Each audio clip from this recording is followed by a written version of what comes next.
The great journalist of Nigeria, Dr. Kemi Lawrence for Kemi Talks Media. It's Tuesday, the 26th of November, 2024. Let's talk about Nnamdi Kanu and what happened in Nigeria yesterday with his court hearing. First of all, we heard some reports on Channels News yesterday saying that if Nnamdi Kanu is released, his release will bring a lot of peace to the Southeast. Oh, okay, you just realized, right? All right, now let's go to the courthouse. What happened to Nnamdi Kanu yesterday is something that has been going on for a long time. We're hearing it all the time. He has sued the Nigerian government for 50 billion naira for his continued detention, despite the fact that he has bail and he has had bail since the Buhari regime. Now, yesterday was the hearing. Let me tell you this, okay? I was locked up by the Nigerian government for Pastor David Ibiyomi. Okay, 3 times, and I was in the prison for 6 months. That case was withdrawn by Ibiyomi and his lawyers in the magistrate court, and the federal judge simply threw it out. Okay, the person that stopped the media for reporting it, okay, he's dead. Is Ibiyomi's spiritual son, okay, Kennedy Okoko, a 42-year-old billionaire who died in the botched plastic surgery in Lagos. All right. Kennedy paid journalists money not to report it in the media, and they took the money. This is the sadness about the Nigerian media. I watched it all play because none of you saw the end of that case. You just know that I was released from prison and you saw me doing a testimony at the BOM's church. So you assumed that I begged the BOM and he dropped the case. The case was not dropped.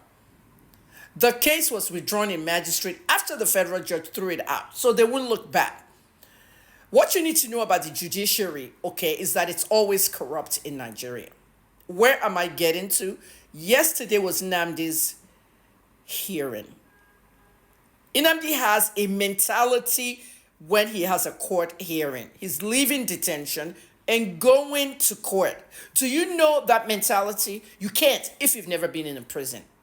I have been in the prison. Each time they took me to the courthouses, Yabojo did not show up because Kennedy had paid her money all the way to 10 million naira. This is the reason I have a fight with Yabo still going on, because I did not know this until Mohbad's case showed up. Where am I getting to? I have to beat around the bush before you can understand. There's a mentality when you wake up in your cell and you're going to court. And when you get to court, knowing that somebody has been paid not to come to court so that they'll do another adjournment. That's what Yabo did for Ibiyomi and Kennedy's team. I don't know if Ibiyomi was even aware of it, but it was Kennedy's shady dealings. The same thing happens to Nnamdi Kanu each time he has a hearing and he has to go to court. Yesterday, Kanu had a court date. That court date was for his 50 billion naira lawsuit against the Nigerian government for detaining him continuously, despite the fact that he's had bail since the Buhari administration.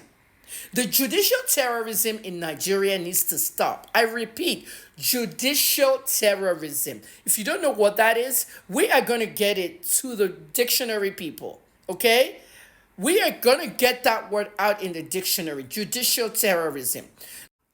These judges collect money from the politicians and businessmen to give their stupid judgments. And that's all they do. Judicial terrorism. Look at what happened at Rivers State. Judges telling Fubara that they cannot get allocation for the people of Rivers until they turned around and made a U-turn with Wike influencing those. That is judicial terrorism, if you don't know what that is. The executive, the judicial, and the legislative part of the government must work hand in hand for the betterment of the Nigerian people. This is why judges are elected in the United States. Do you hear me? This is why judges are elected in the United States, because when they fuck up, we vote them out. Now, Kanu comes all the way from prison, okay, eats his breakfast, anxious, gets to the courtroom, and the judge is not there. The High Court judge stalled the case. Is that professional? No, it's not professional. This is all organized. In America, we have something called the Sixth Amendment. Every one of you can Google it. You have phones. The Sixth Amendment of the U.S. Constitution says that anyone arrested, anyone in detention has a right to a speedy trial. A pre-trial and a trial. A speedy trial. Sometimes the pre-trial is a little bit delayed, but not for 4 years, not for 3 years, not for years. There are people in Port Harcourt prison that don't have a court date, or they don't even have bail, and they had petty crimes. have that section of the Constitution in the Nigerian Constitution, that section of the US Constitution in the Nigerian Constitution.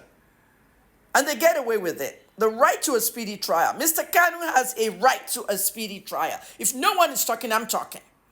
We cannot continue this. Nigerian mainstream media is reporting bullshit every day, the same thing over and over and over again. Have you asked why this man is still behind bars?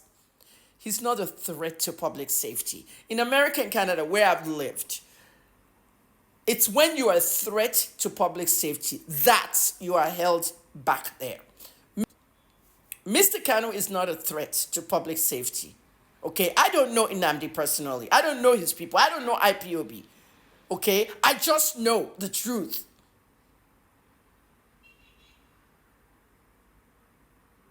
Why am I shouting? I'm shouting because this man is trying to get a fair trial and you're not showing up and you call yourself a judge. Who is that judge?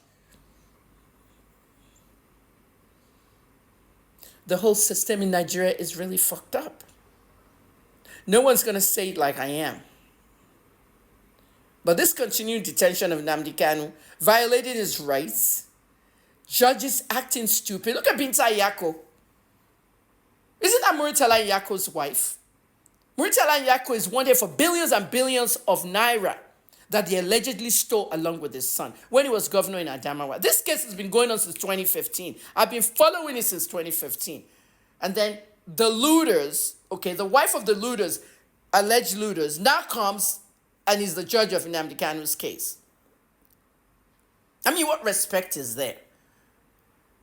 She recused herself because Kanu didn't want her.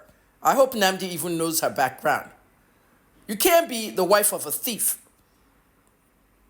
and say you're a judge.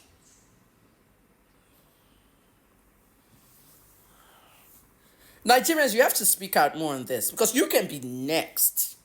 You can be next. I told you that I was in prison 3 times, 6 months, and someone wasn't coming to court because they were paying them. There's a lot going on. Somebody's paying that judge in the Kanu's case because Kanu is suing the Nigerian government for 50 billion.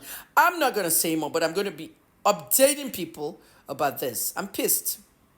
I'm Dr. Kemi Lawrence, Kemi Talks Media. My name, Dr. Kemi Lawrence, on every social media platform. Thanks for listening.